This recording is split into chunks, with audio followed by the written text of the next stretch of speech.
ఓం సాయిరామ్. శ్రీ సాయి సచ్చరిత్రము.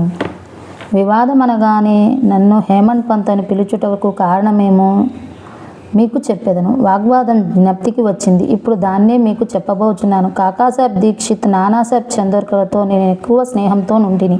వారు నన్ను షిరిడీ సాయిబాబా దర్శనం చేయమని బలవంతం చేసిరి. అట్లే చేసేదని వారికి నేను వాగ్దానం చేసి తిని.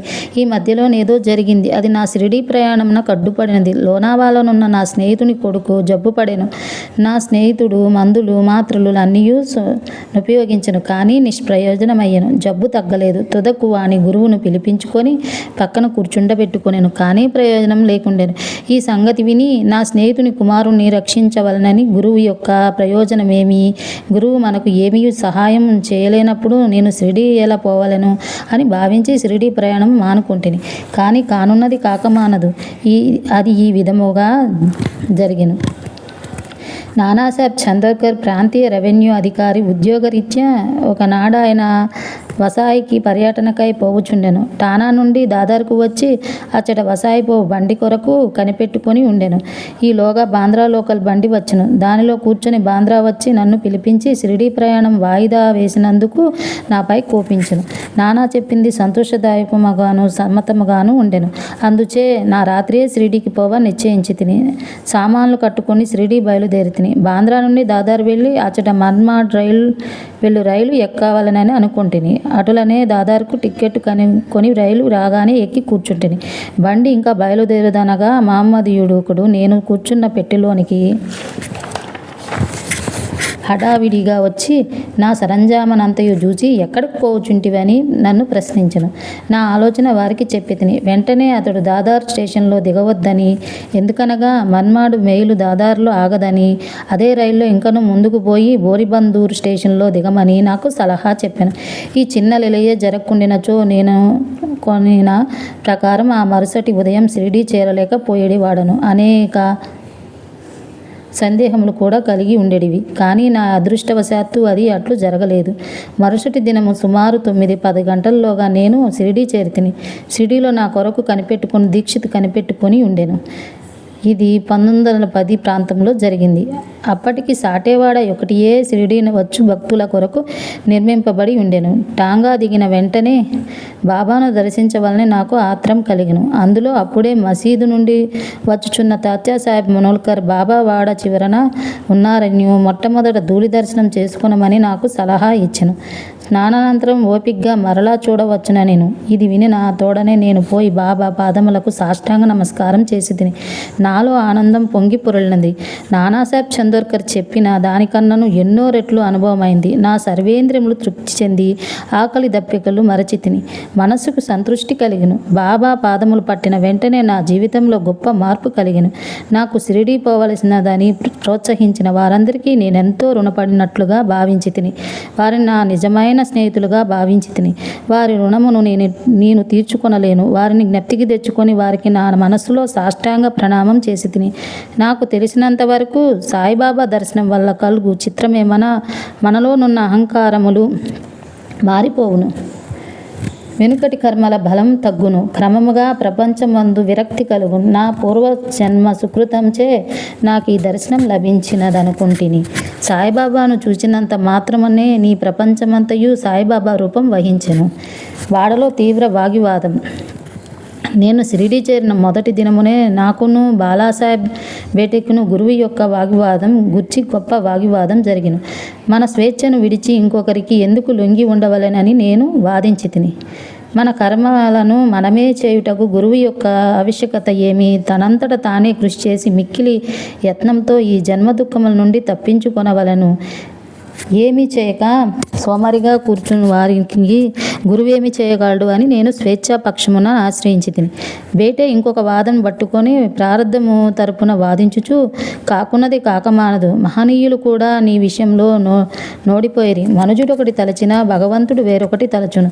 నీ తెలివితేటలు అటుండనిము. గర్వము గాని అహంకారము గాని మీకు తోడ్పడవు అనెను. ఈ వాదన 1 గంట వరకు జరిగాను. కానీ యథమిత్తమని ఏమీ తేలలేదు. అలసి కలిసిపోవుటచే ఘర్షణ మానుకొంటిమి.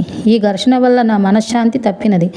దేహాత్మ బుద్ధి అహంకారము లేకున్నచో వివాదముకు తావులేదని గ్రహించి తిని. 1000 ఏళ్ల వివాదములకు మూల కారణం అహంకారము. ఇతరులతో కూడా మేము మసీదుకు పోగా బాబా కాకాను పిలిచి ఇట్లా అడిగాను, వాడలోనేమి జరిగింది, ఏమిటా విషయం, అది దేనిని గూర్చి, ఈ హేమంత్ పంత్ ఏమనుచున్నాడు? ఈ మాటలు నేను ఆశ్చర్యపడితిని. సాటేవాడ మసీదుకు చాలా దూరంగా నున్నది. మా వివాదం గూర్చి బాబాకెట్లు తెలుసును? అతడు సర్వగుండై ఉండవలెను, లేనిచో మా వాదనను ఎట్లు గ్రహించెను? బాబా మన అంతరాత్మపై అధికారి అయి ఉండవచ్చును. హేమంత్ పంత్ అను బిరుదునకు మూల కారణం. సాయిబాబా నన్నెందుకు హేమంత్ పంత్ అని పిలిచినని ఆలోచింపసాగితిని. ఇది హేమాద్రి పంత్ అను నామమునకు రూపాంతరం. దేవగిరికి చెందిన యాదవ వంశకులకు హేమంత్ పంత్ ప్రధానోపాధ్యుడు. అతడు గొప్ప పండితుడు, మంచి స్వభావం గలవాడు, చతుర్వర్గ చింతామణి రాజప్రసిక్తి అను గొప్ప గ్రంథమును రచించిన వాడు. మోడీ భాషను కూడా నూతన గణిత విధానమును కనిపెట్టినవాడు.